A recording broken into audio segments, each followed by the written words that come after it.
और गुणसूत्रीय डीएनए में अंतर करना है।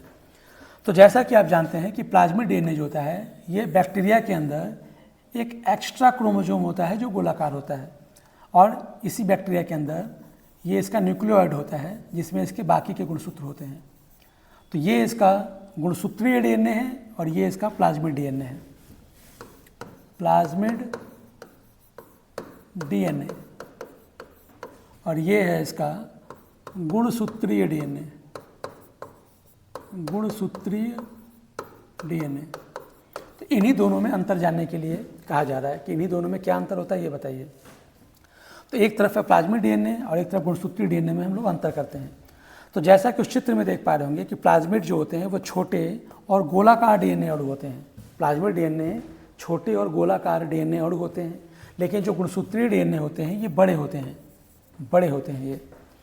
इसी तरह से एक दूसरा अंतर होता है कि प्लाज्मिड डीएनए पर 3 से 4 जीन ही होते हैं, यानी ये जो प्लाज्मिड डीएनए होता है इस पर केवल 3 से 4 ही जीन उपस्थित होते हैं, लेकिन जो गुणसूत्रीय डीएनए होते हैं उसमें अनेकों जीन उपस्थित होते हैं।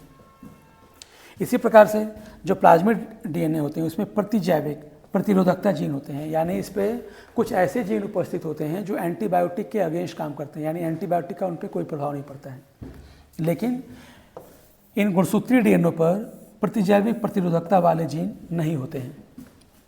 एक और अंतर होता है कि प्लाज्मिड डीएनए को वेक्टर की तरह प्रयोग किया जाता है, यानी इन प्लाज्मिड्स का बायोटेक्नोलॉजी में वेक्टर की तरह से प्रयोग किया जाता है, लेकिन ये जो गुणसूत्रीय डीएनए होते हैं इनका वेक्टर की तरह से प्रयोग नहीं किया जाता। एक और अंतर होता है कि प्लाज्मिड जो होते हैं ये केवल बैक्टीरिया में ही पाए जाते हैं, ये प्लाज्मिड केवल बैक्टीरिया में पाए जाते हैं, परंतु ये जो गुणसूत्रीय डीएनए होते हैं ये सभी कोशिकाओं में पाए जाते हैं। तो ये रहा हमारा प्लाज्मिड डीएनए और गुणसूत्रीय डीएनए में अंतर। चलिए